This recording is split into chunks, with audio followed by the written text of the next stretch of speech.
Hello friends, आप सभी का अपने एचडीएस ट्यूटोरियल पर स्वागत है। आज हम लोग क्लास 7 का हिस्ट्री का क्वेश्चन आंसर करेंगे।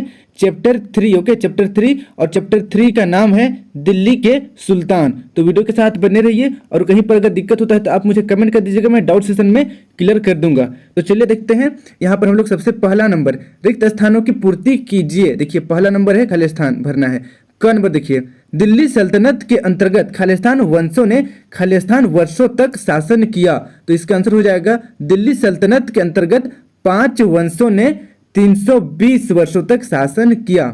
इसे नोट कर लीजिए। फिर देखिए ख नंबर, दिल्ली सल्तनत की पहली महिला शासिका खालिस्तान थी। तो इसका आंसर हो जाएगा रजिया सुल्तान। ओके, दिल्ली सल्तनत की पहली महिला शासिका रजिया सुल्तान थी। फिर देखिए ग नंबर, अलाउद्दीन खिलजी के दक्षिण विजय का श्रेय खालिस्तान को जाता है। तो इसका आंसर देखिए लिखा हुआ है मालिका काफूर। ओके, देखिए अलाउद्दीन खिलजी के दक्षिण विजय का श्रेय मालिका काफूर को जाता है। फिर देखिए घ नंबर, घोड़े दागने की प्रथा खालिस्तान ने शुरू किया। तो इसका आंसर हो जाएगा अलाउद्दीन खिलजी। देखिए घोड़े दागने की प्रथा अलाउद्दीन खिलजी ने शुरू की। अब देखिए अंग नंबर, आगरा शहर की स्थापना खालिस्तान ने की थी। तो इसका आंसर हो जाएगा देखिए सिकंदर लोदी। ओके, आगरा शहर की स्थापना सिकंदर लोदी ने की थी। इससे आप नोट कर लीजिए। यहाँ पर जो सिकंदर लोदी लिखा हुआ है उसको यहाँ पर लिखना है। ओके, खालिस्तान से जो भी बाहर रहेगा उसको खालिस्तान में लिखना है। यहाँ पर जगह नहीं था इसलिए मैंने साइड में लिखा है, इसे नोट कर लीजिए। अब देखिए सेकंड नंबर का क्वेश्चन है, निम्नलिखित शासकों का उसके वंश के साथ मिलान कीजिए। तो देखिए शासक को उसके राजवंश के साथ मिलान करना है। तो देखिए सबसे पहला है बलबन। ओके, बलबन का मिलान हो जाएगा बी नंबर के साथ। ममलूक, ओके, ममलूक के साथ। फिर देखिए अलाउद्दीन। ओके, अलाउद्दीन खिलजी कौन सा वंश का था? तो अलाउद्दीन खिलजी खिलजी वंश का था।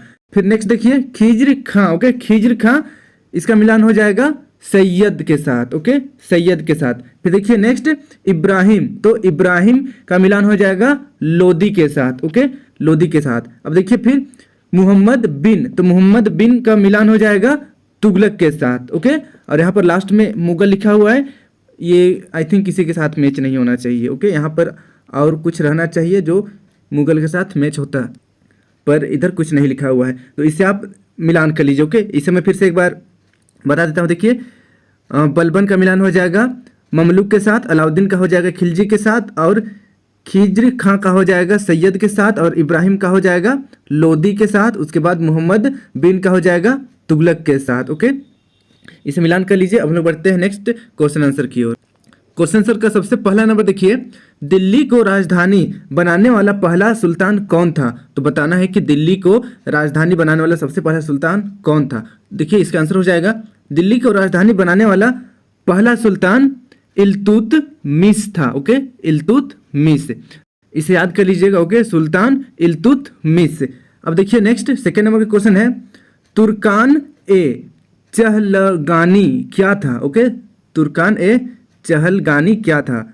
इसका दमन किसने किया? तो इसका आंसर हो जाएगा सुदृढ़ शासन स्थापित करने के लिए इल्तुतमिश के सामने अनेक चुनौतियां थी। इन चुनौतियों से निपटने के लिए उसने 40 दासों का एक संगठन तुर्कान ए चहलगानी बनाया, जिसे 40 दल कहा जाता था। इसका दमन बलबन ने किया। इस तरीके से इसका आंसर कंप्लीट हो गया। ओके, इसका दमन किसने किया था? बलबन ने। इसे नोट कर लीजिए। इसके बाद हम बढ़ते हैं अब थर्ड नंबर की ओर। थर्ड नंबर का क्वेश्चन है, रजिया ने शासिका बनने के बाद कौन सा पोशाक धारण किया? ओके, तो देखिए रजिया एक महिला थी, दिल्ली की पहली शासिका थी। ओके, तो यहाँ पर बताना है कि उसका पोशाक कैसा था। जनरली महिला लोग साड़ी वगैरह पहनते थे, लेकिन रजिया कुछ अलग ही पोशाक तैयार की थी अपने लिए जब वो राजा बनी। ओके, यानी कि रानी बनी तब। तो देखिए इसका आंसर हो जाएगा महिला वस्त्र त्याग कर पुरुषों द्वारा धारण किए जाने वाला कबा यानी कि कुर्ता और कुलाह यानी कि एक प्रकार की पगड़ी को अपनाया। ओके, आप देख सकते हैं एक सीरियल भी आता है रजिया सुल्तान करके, उसमें उसका पोशाक आप देख सकते हैं और इसे फोटो भी मिल जाएगा आपको। इसे नोट कर लीजिए। उसके बाद हम लोग नेक्स्ट बढ़ते हैं 4 नंबर की ओर। 4 नंबर का क्वेश्चन है, बलबन ने राज दरबार में किस ईरानी प्रथा की शुरुआत की? तो इसका आंसर हो जाएगा बलबन ने राज दरबार में सिजदा एवं पैबोस नामक ईरानी प्रथा की शुरुआत की? इसे आप नोट कर लीजिए। फिर देखिए नेक्स्ट 5 नंबर का क्वेश्चन है, सल्तनत काल में जमीन को कितने वर्गों में विभाजित किया गया था?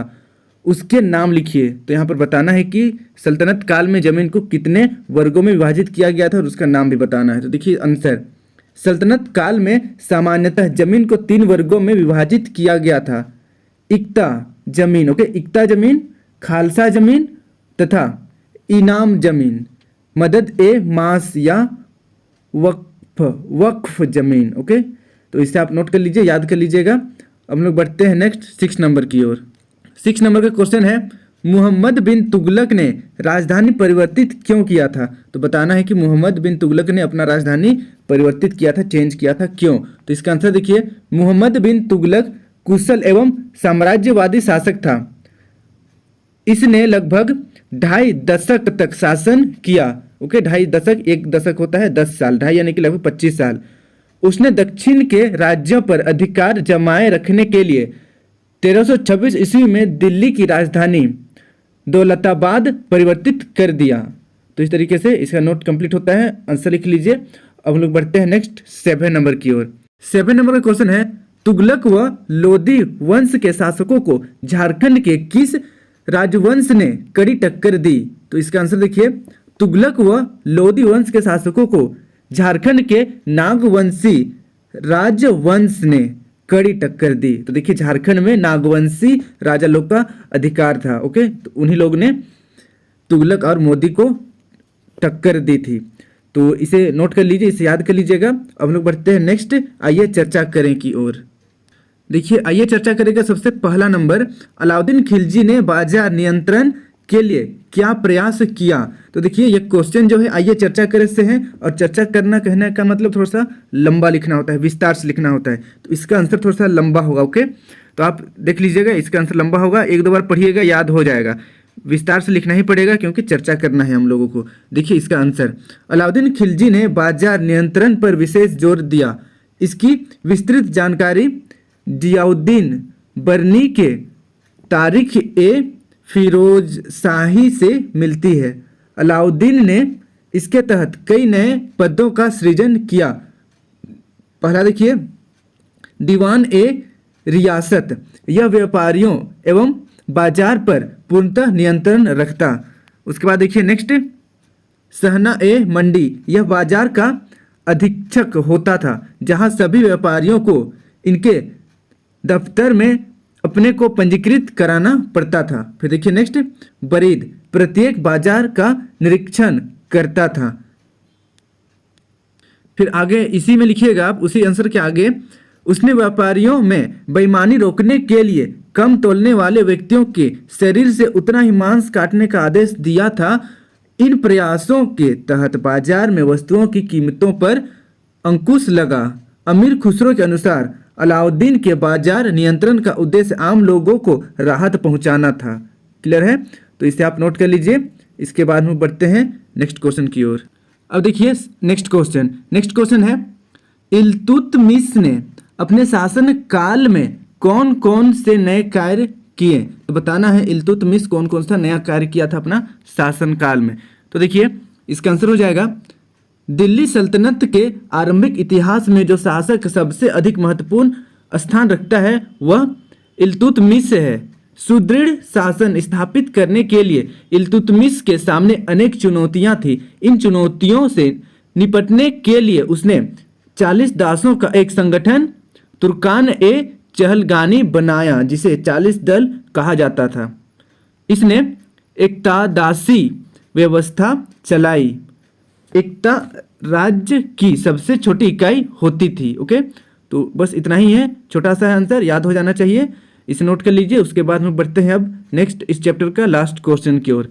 देखिए नेक्स्ट यानी कि लास्ट क्वेश्चन है, सल्तनत काल में न्याय के लिए क्या व्यवस्था थी? तो बताना है कि न्याय के लिए सल्तनत काल में कैसी व्यवस्था थी। तो इसका आंसर देखिए, सल्तनत काल में न्याय प्रशासन का सर्वोच्च अधिकारी सुल्तान था। उसका कर्तव्य शरीयत यानी कि इस्लामिक कानून के अनुसार न्याय का संपादन करना था। उसकी सहायता के लिए दीवान ए कजा यानी कि प्रमुख न्यायाधीश होता था। कर्मचारियों के विरुद्ध शिकायतों पर सुनवाई के लिए वह दीवान ए मजालिम के न्यायालय में बैठता था। यह अदालत सप्ताह में 2 बार लगती थी और मुख्य काजी उसकी सहायता करते थे। तो इस तरीके से इसका आंसर कंप्लीट हुआ। आई होप आपको वीडियो पसंद आया होगा। वीडियो अच्छी लगी तो वीडियो को लाइक कर दीजिए और अपने दोस्तों के साथ वीडियो को शेयर करें। और इसी प्रकार के मेरे सभी वीडियो देखने के लिए इस सब्सक्राइब बटन को प्रेस करके सब्सक्राइब करें और साथ ही यहाँ पर बेल आइकन को ऑल में क्लिक करें। इसके बाद HDS ट्यूटोरियल को टच करें, आपके सामने कुछ इस तरीके का पेज ओपन हो जाएगा। अब आपको प्लेलिस्ट पर टच करना है, आपके सामने कुछ इस तरीके का मेरा सारा प्लेलिस्ट ओपन हो जाएगा, क्लास 6, 7, 8, 9 सब्जेक्ट वाइज और चैप्टर वाइज। तो यहाँ से आप सारा वीडियो मेरा देख सकते हैं। धन्यवाद।